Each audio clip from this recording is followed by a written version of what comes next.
I have for you today what I believe is a contender for Donald Trump's most corrupt act ever. Donald Trump is suing the DOJ for $230 million. This is Trump's DOJ. Pam Bondi is Trump's attorney general running the DOJ. And he is suing it and saying, you owe me $230 million. Now, let me explain what's going on. Trump says he was wronged when the DOJ investigated him back when Biden was president. Trump now controls the DOJ, and he is suing the DOJ, and his own DOJ is going to decide, is Trump owed $230 million for how the DOJ has treated him? Here is Caitlin Collins asking Trump about it, and Trump goes, oh, they could owe me a lot of money. You're just very good. Follow up on her question to you, because the New York Times is reporting that your legal team is seeking $230 million from your own Justice Department now in response to the investigations into you. Could be.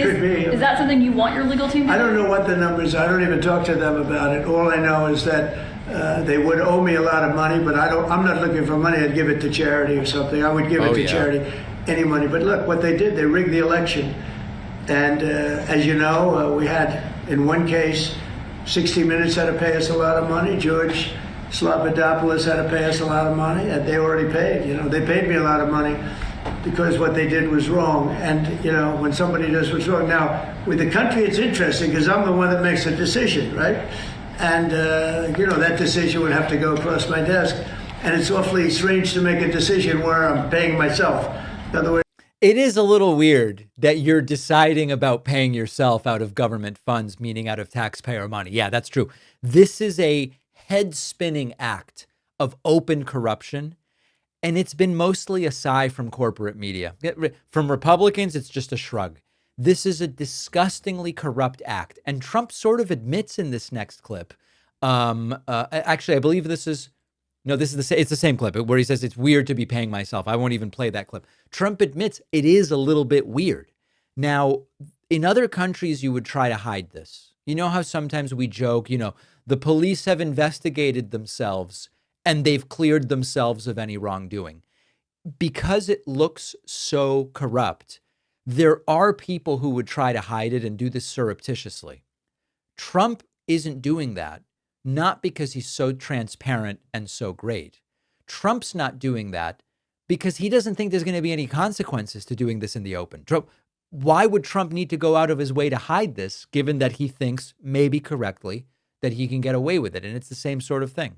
Donald Trump is investigating whether the DOJ wronged him, and Trump might decide the DOJ did wrong him, and now they owe him $230 million.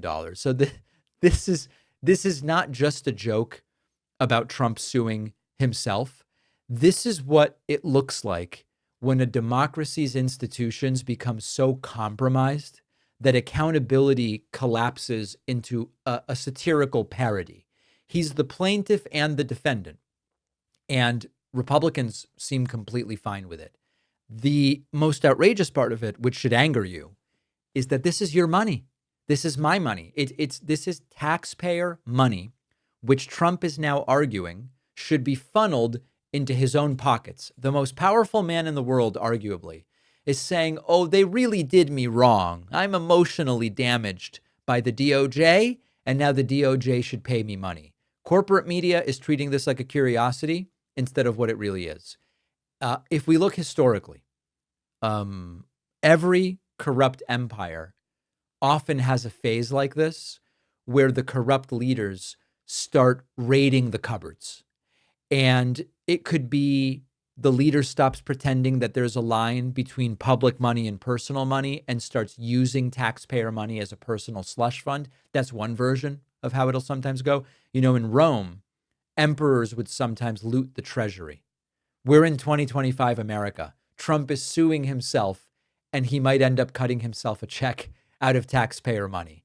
If presidents can get away with this, these are not like quirks of the system. This is a system that is eating itself, and it is complete and total institutional rot, quite frankly.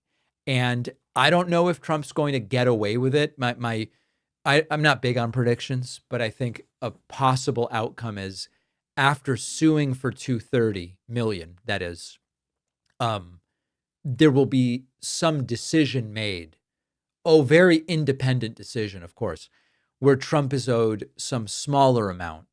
And because it'll be a smaller number than the 230 million, a lot of people will just kind of look the other way. If I had to predict, that's what I think is going to happen. Fall is here. The nights are getting cooler. It's cozier. Hot baked goods feel like a great treat. And our sponsor, Wild Grain, is the first bake from frozen subscription box for artisanal breads, pastries, and pastas. Everything bakes in 25 minutes or less. No prep, no cleanup. Customizable boxes. They can do gluten-free. They can do plant-based. And right now they've got some limited time fall items. Apple cider donuts. I grew up with these in New England. Pumpkin cinnamon biscuits. Love them. The donuts just come out perfectly, like a nice little crisp edge, warm, spiced center. Biscuits are flaky and sweet. Made the whole kitchen smell like a bakery. Wild Grain uses slow fermentation, which means their breads are richer in nutrients than that which you get at the store.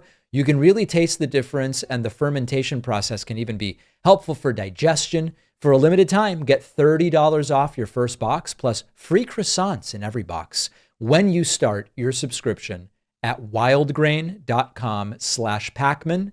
The link is in the description.